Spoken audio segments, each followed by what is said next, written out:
እንጂ ይሄ አንዳንድ እኮ ወንድሙን ይሸጣል። አላዘር ነው ማን እንደሸጠ እሱም ሊሸጣው እኮ ነው። ይሁዳ ነው ይሄ።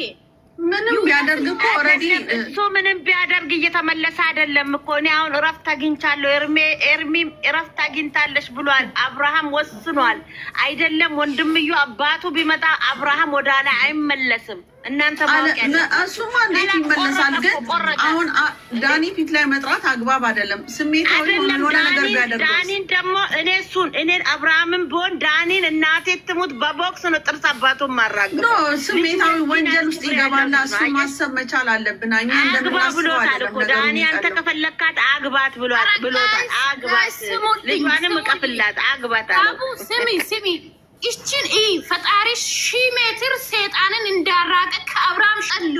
አንደኛ ነገር ደግሞ አብርሃም በሄርሜላ ኮንፊደንስ ባይኖር ኖሮ በየመሄደበት በሚጠራበት ቦታ ይዘው አይሄድም። የትኛው ቦታ ነው ደመቁን ይዘው የሚሄደው? ለምንድን ነው የማታስተውሉት? እሱም አይፈልግም። ደመቁ እኮ ለሱ ክብር የላትም። ምን ሆናችሁ እናንተ? እቺ እኮ ለሱ በጣም ክብር አላት፣ ለሱ ቦታ አላት። እንዴት እንደምትንሰፈሰፍለት፣ እንዴት እንደምታከብረው፣ እንዴት እንደምትወደው፣ እንዴት ፍቅሯን እንደምትገልጽለት አይተሻል። ወንድ ልጅ የሚፈልገው ይሄንን ነው። ወንድ ልጅ የሚፈልገውን ሁሉ እያደረገች ነው ኤርሜላ።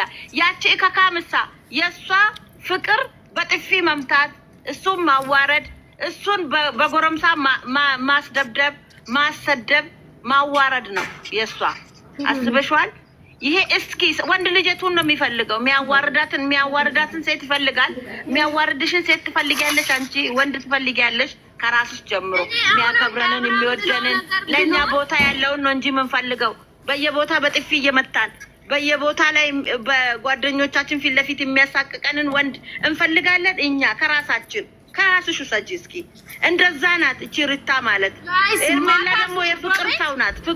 ፍቅር የፍቅር ሰው ሀታ እንኳን አብረው ተገናኝተው ከሪታ ጋር ሲነጋገሩ ሪታ 12 ሰውነቷ ነው ተንቀጥቅጦ የምትናገረው። ኤርሜላ እኮ ዘና ብላ ነው በፍቅር የምታወራት።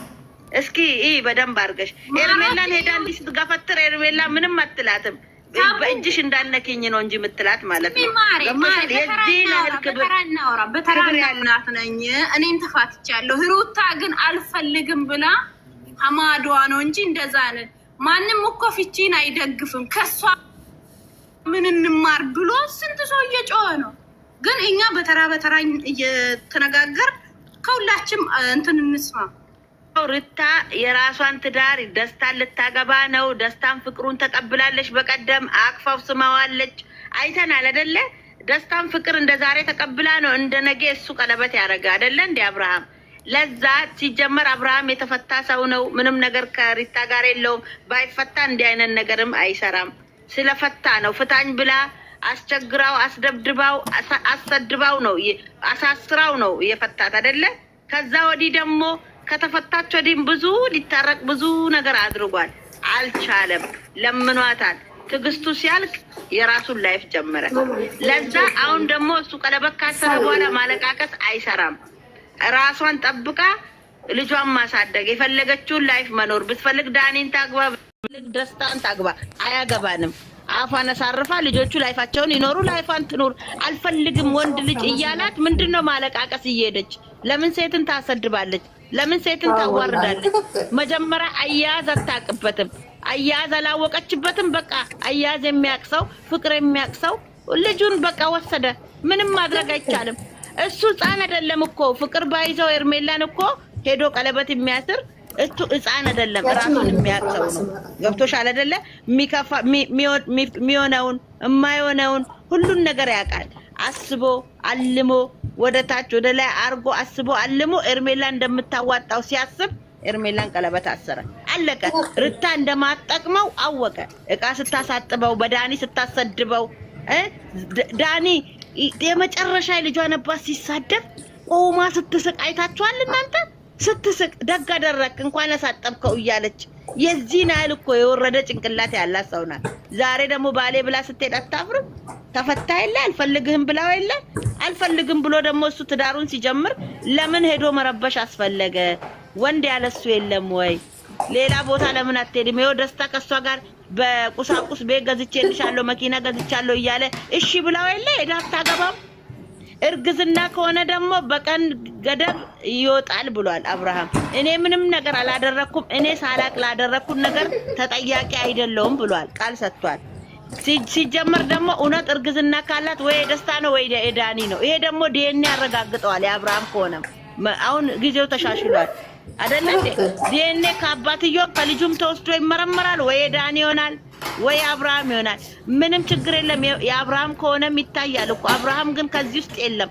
ሁሌ እሷ አረካት ስታረክ በቪዲዮ እያሳየች አይደለ? አረካቷን ታያላችሁ። ከላዩ ላይ ነው የሚገፈትራል። አትንከኝ ነው የሚላት እና አቤል እኮ ሁሉንም ነገር እንትን ብሏል። ግን እሷ ነገራት እስከሚበቃት። እግዚአብሔር ይስጠው። በቃ በተራ እናውራ። እቺ አውሪ እስቲ በተራ ተራ አውሩ። ወላሂ በጣም ደስ የሚል ንግግር ነው በእውነት። አሪፍ ፕሮግራም ነው ወላሂ። እነ ሩታ ነገር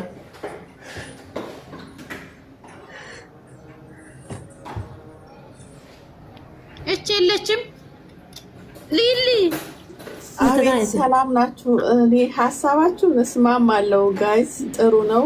ቅድም አቤላ ተናግሯል። አንቺ ክብር ካልወደደልሽ አላከብርሽም። እንደ አብርሃም ቆርጦልን ይቆርጥልኛል። ስርዓትሽን ያዢ። አብርሃም አሁን የምታከብረውን የምታፈቅረውን እቃ ማታሳጥበውን በሰው ፊት ማታዋርደውን ማታሳስረውን ሚስት አግኝቷል። አሁን ተስፋሽን ቁረጪ ብሏት ነው ሄደው ነግሯታል እስከሚበቃት። ለምን ታለቃቅሳል? ናው ማለት ሰምተናል። እሱን ሊሊ አውሪ ሀሳብሽን በተራ እናውራ ጋይ። ሁላችንም ያው የሄርሚ ደጋፊዎች በጣም ነው ደስ የሚለው። በቃ ምክንያቱም ሄርሚን እየገለጻቻት ነው። ሄርሚ ሰው አክባሪ ናት። እኛ ያየነው ሌላው ደግሞ ማይታየውበት ጊዜ መጥቷል። ምክንያቱም የሩታ በጎች ብዙ ነው የሚያወሩት።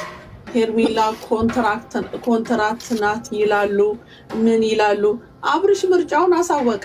በቃ ወደድንለት፣ ደገፍንለት። ጥሩ ሰው ደግሞ እኛ እያየን መጥፎና የደመቁን መጥፎነት እኮ እያየነው ነው። እነሱም እኮ ያውቁታል። ግን ጀግና ብለው ልጅቱን ባሏን እንድታጣን የደገፉት።